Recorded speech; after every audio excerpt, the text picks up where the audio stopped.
Hello everyone, welcome back to the class. And today I'm here with a new topic which is the physiography of peninsular plateau. जैसे कि हमने start किया था physiographic division of India, तो आज जो हम फिजियोग्राफिक डिवीजन पढ़ने वाले हैं it is peninsular plateau, peninsular upland which is the largest physiographic division of India. अगर हम बात करें इससे पहले हम दो फिजियोग्राफिक डिवीजन पढ़ चुके हैं which is northern Himalayas and northern great plains of India. ठीक है, so we are going to start with the peninsular plateau today.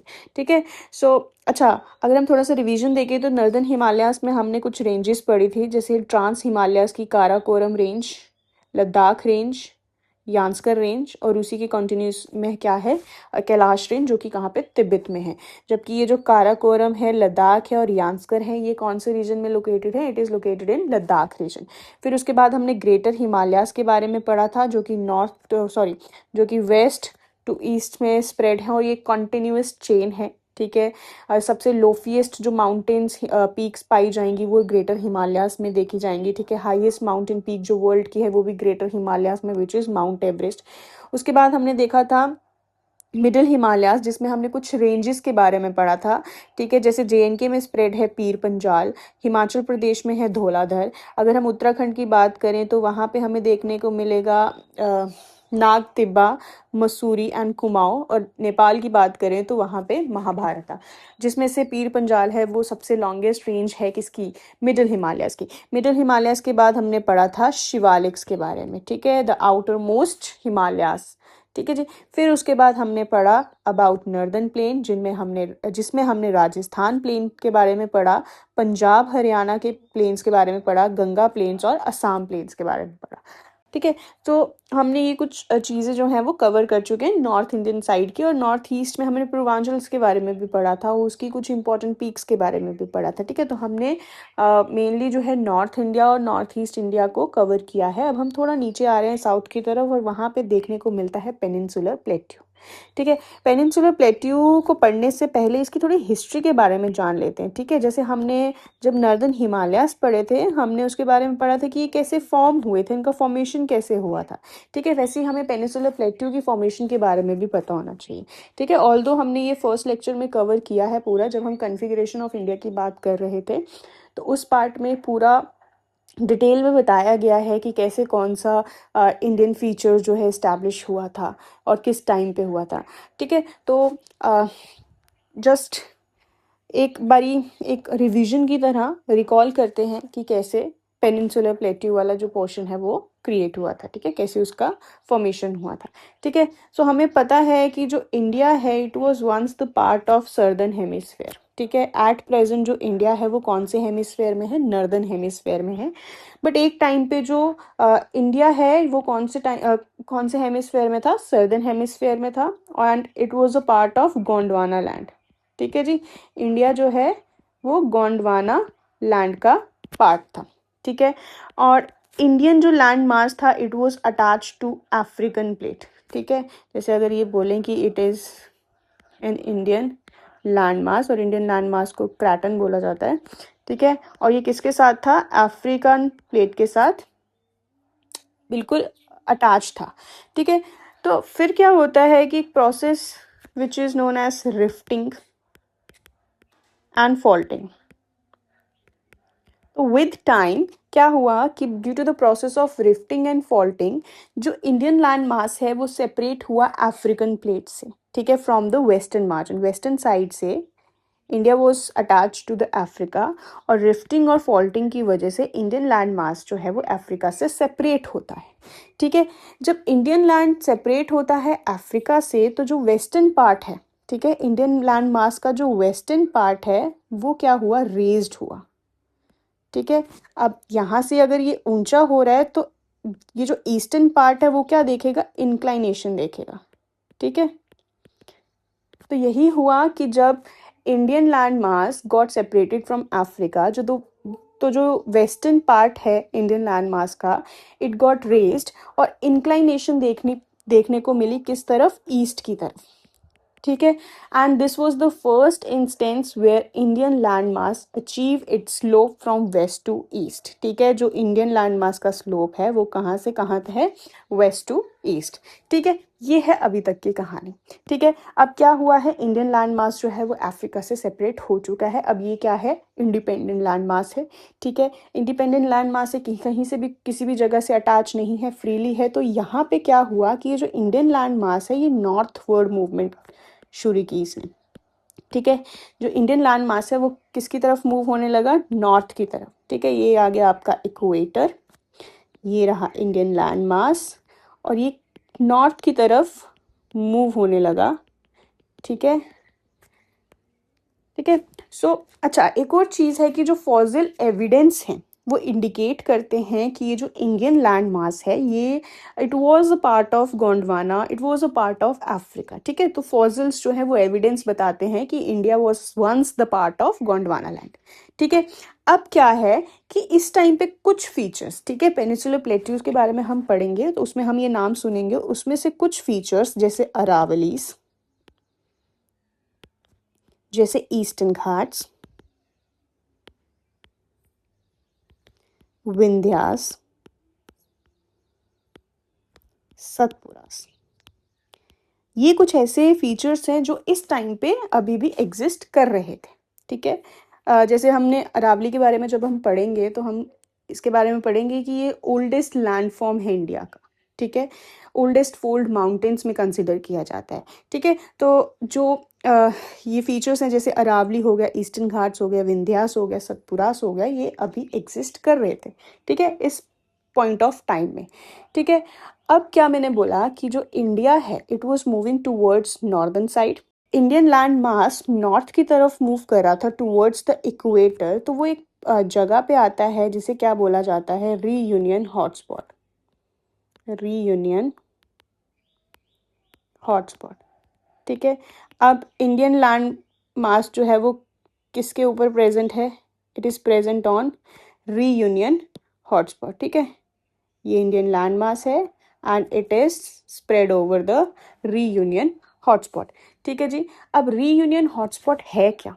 ठीक है, तो कुछ ऐसे रीजन होते हैं। ठीक है, तो ये जो रीयूनियन हॉटस्पॉट है ये एक हॉट रीजन है deep inside the earth's mantle from where magma rise continuously, यहाँ से मैग्मा जो है वो कॉन्टिन्यूसली राइज कर रहा है। And it is called hotspot क्यों बोला जाता है, because it stage almost fix. ठीक है, and while tectonic plates move over it. ठीक है, जैसे इसके ऊपर अभी कौन सी टेक्टोनिक प्लेट मूव कर रही है, इंडो ऑस्ट्रेलियन प्लेट मूव कर रही है, जबकि ये जो रीयूनियन हॉटस्पॉट है ये अपनी प्लेस पे फिक्स्ड है। ठीक है, तो क्या हुआ कि अराउंड 66 मिलियन ईयर्स अगो जब इंडियन प्लेट मूव कर रही थी ओवर द रीयूनियन हॉटस्पॉट, तो एक ह्यूज वॉल्केनिक इरप्शन होता है, और ये जो इरप्शन था ये बहुत ही मैफिक इरप्शन था and it was also a fissure eruption.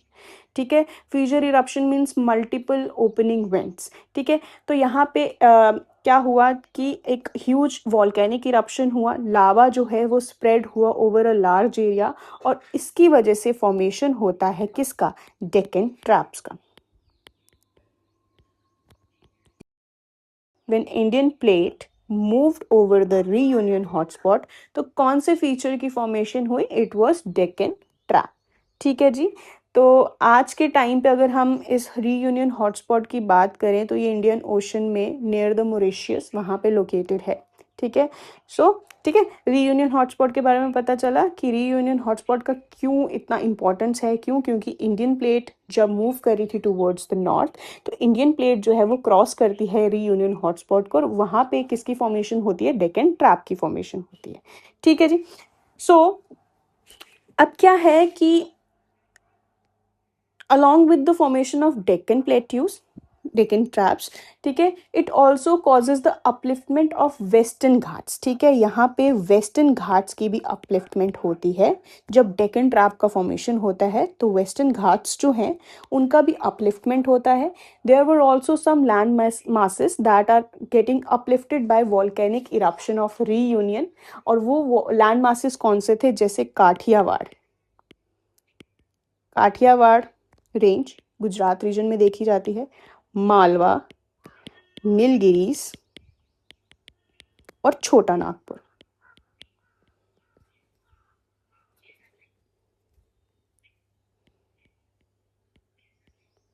their upliftment was due to the volcanic eruption which was caused by the reunion hotspot. जिसका क्या मतलब है कि ये जो फॉर्मेशन है इनकी, किसकी, वेस्टर्न घाट्स की, काठियावाड़ की, मालवा की, इनकी जो फॉर्मेशन है it is also in the same period of formation of Deccan plateau. ठीक है जी. और इस रीजन में डेक्कन प्लेट्यू में, डेक्कन ट्रैप में हमने एक और चीज़ का अकरेंस देखा विच वॉज ब्लैक सॉइल. ठीक है. ठीक है जी. अब क्या हुआ है, रीयूनियन हॉटस्पॉट वाला सब चीज़ें हो गई. अभी भी जो इंडिया है, इंडियन प्लेट है, it was moving towards the north. और वो नॉर्थ की तरफ मूव करते करते इंडिया जो है अब वो कहाँ लोकेट हुआ, India got located on equator. Now India got located over equatorial region. ठीक है जी. कैसा रीजन है ये, equatorial region. So when the Indian landmass shifted to the equatorial region, तो जो बायोडाइवर्सिटी एग्जिस्ट कर रही थी वो कम्प्लीटली डिस्ट्रॉय हो गई. ठीक है. और मास एक्सटेंशन देखा गया था bye the formation of Deccan plateau. ठीक है. क्या हुआ था, अगर हम रीयूनियन हॉटस्पॉट की बात करें, lava came out, it got deposited, lava cool down, igneous rock की फॉर्मेशन हुई थी. अब वो जो रॉक्स हैं वो इंटीग्रेट हुए and it lead to the formation of soil, with soil, the black soil. और फिर उसके बाद लाइफ जो है वो शुरू हुई थी डेक्कन प्लेट्यूज में. ठीक है. विच मीन्स कि जो डेक्कन प्लेट्यू है, it was once a barren land where life does not existed. ठीक है. एंड वहाँ पे लाइफ जो है वो दोबारा री इस्टेब्लिश हुई. और ये जो एग्जाम्पल है एक प्राइमरी इकोलॉजिकल सक्सेशन की एग्जाम्पल है. सो देयरफॉर डेक्कन प्लेट्यू जो है उसने एक्सपीरियंस किया है प्राइमरी सक्सेशन. ठीक है. अब कुछ टाइम बाद जब इंडिया जो है it located on the equatorial region. ठीक है. तो इंडिया जो है it was experiencing the equatorial climate with heavy rainfall. ठीक है. बहुत ज़्यादा रेनफॉल और टेम्परेचर भी जो था वो हाई रहता था, तो इसकी वजह से थोड़ा ह्यूमिड क्लाइमेट था. ठीक है. And this result in the establishment of green evergreen forest. ठीक है. और यहाँ पे किसका फॉर्मेशन हुआ, किसका एस्टैब्लिशमेंट हुआ, एवरग्रीन फॉरेस्ट. ठीक है जी. अब इंडियन प्लेट कहाँ पे है, इक्वेटर पे है. कैसा क्लाइमेट है, इक्वेटोरियल क्लाइमेट है, हैवी रेनफॉल है, हाई टेम्परेचर है, जिसकी वजह से किसका एस्टैब्लिशमेंट हुआ, एवरग्रीन फॉरेस्ट का एस्टैब्लिशमेंट हुआ. अब इक्वेटोरियल रीजन का तो हो गया, इंडिया वॉज स्टिल मूविंग. अब इक्वेटर क्रॉस करके India was moving towards north. Indian land mass जो है it was moving away from the equator, it was moving towards the tropical region. ठीक है. तो यहाँ पे क्या हुआ, there was an impact of climate change. ठीक है. क्लाइमेट चेंज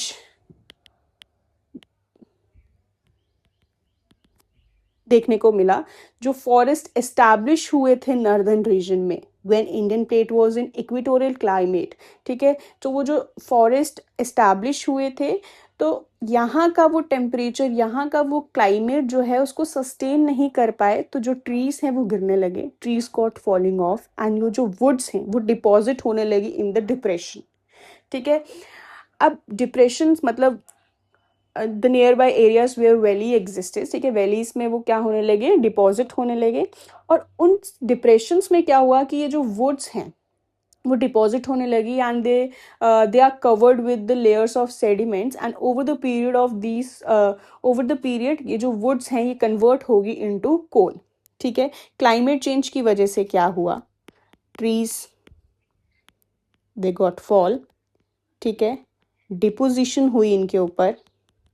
और डिपोजिशन के बाद क्या हुआ, ये जो आफ्टर द डिपोजिशन कुछ सेडिमेंट्स बने, they were covered by the layer of sediments. और with time over the period ये जो वुड्स हैं ये किस में कन्वर्ट हो गए, दे कन्वर्टेड इनटू कोल्स. ठीक है. So this we have coal reservoirs in India. ठीक है. हमारे पास कोल रिजर्वायर हैं और वो कौन से पीरियड में बिलोंग करते हैं, they belong to submergence of equatorial forest. ठीक है. ये कोल्स जो हैं वो कैसे बने हैं, they were formed by the submergence of equatorial forest. ठीक है जी. एंड अगर हम बात करें कि coal reservoir of India they extend from Madhya Pradesh to West Bengal, ठीक है, and they occupy the area of central India and this is the region of tribe called Gonds, ठीक है। और ये जो रीजन है यहाँ पे एक ट्राइब थी दैट वाज गॉन्ड ट्राइब, तो इसीलिए ये जो कोल रिजर्व्स हैं उनको क्या नाम दिया गया, गोंडवाना कोल रिजर्व्स, ठीक है। और ये जो गोंडवाना कोल रिजर्व है इसका कुछ भी रिलेशन नहीं है विद द गोंडवाना लैंड, ठीक है। ये जो गोंडवाना कोल रिजर्व है ये किसके ऊपर नाम दिया गया है, गोंड ट्राइब्स के ऊपर नाम दिया, ठीक है। तो वो जो मेजॉरिटी ऑफ कोल रिजर्व है इंडिया का वो कहाँ पे बिलोंग करता है, it belongs to the submergence of equatorial forest and these are referred as Gondwana coal reserves, ठीक है जी। सो ऐसे ऐसे करते क्या हुआ, नाउ फाइनली जो इंडिया है it collided with the Eurasian plate, ठीक है। Indian plate collided with the Eurasian plate और सबसे पहले it collided from the western side, ठीक है। और फिर हिमालयन फॉर्मेशन हुआ है, हिमालयस की फॉर्मेशन हुआ एंड लेटर कोलिजन होता है फ्रॉम द ईस्टर्न साइड, ठीक है। अब क्या हुआ कि व्हेन जो इंडियन प्लेट है it was moving with the high intensity, ठीक है। तो वो जो कोलिजन हुआ है it was also was with the very high intense from the eastern side, ठीक है। ईस्टर्न साइड से बहुत हाई इंटेंसिटी के साथ कोलिजन हुआ of Eurasian plate and Indian plate, जिसकी वजह से क्या हुआ कि जो नॉर्थ ईस्टर्न पार्ट है इंडिया का इट गॉट सेपरेटेड और वहां पे किसका फॉर्मेशन हुआ, माल्डा गैप का।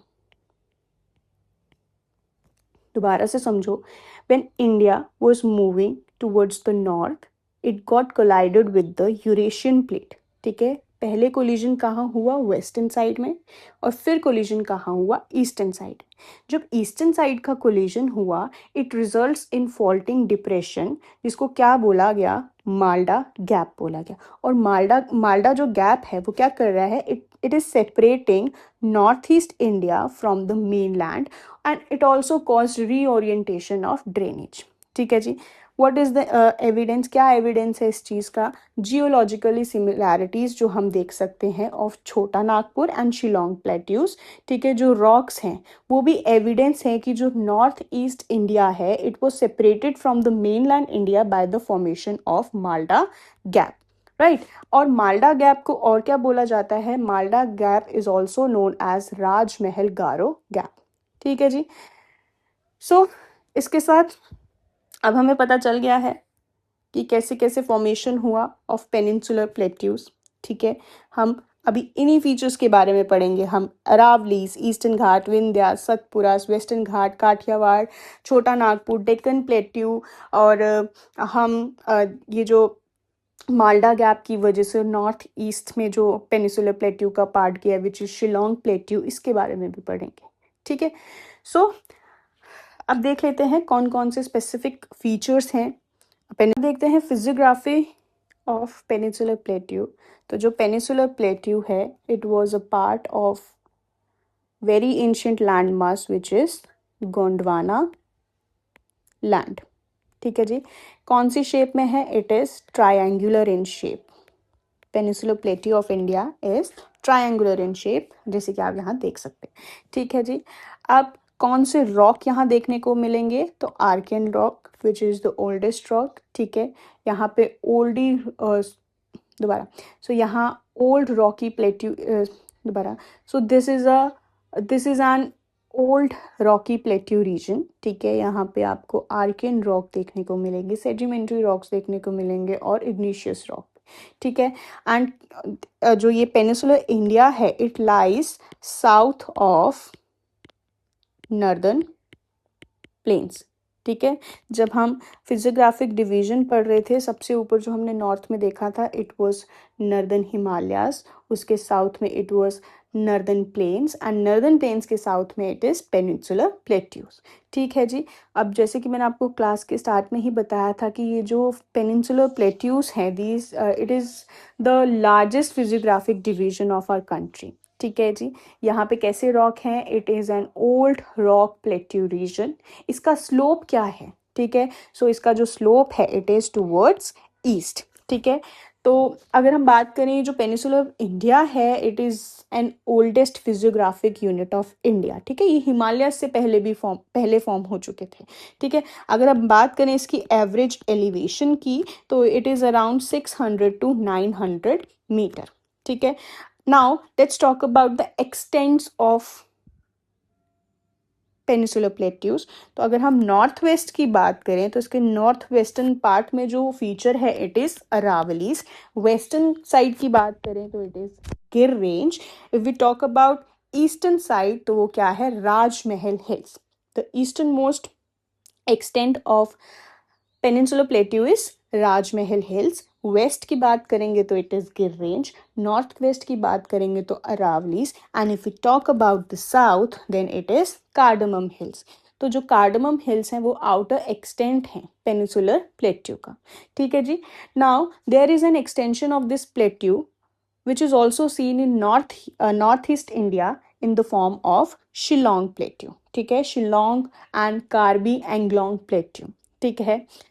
Now the peninsular plateau has senile topography feature because due to prolonged erosion like shallow river valleys and small rounded hills.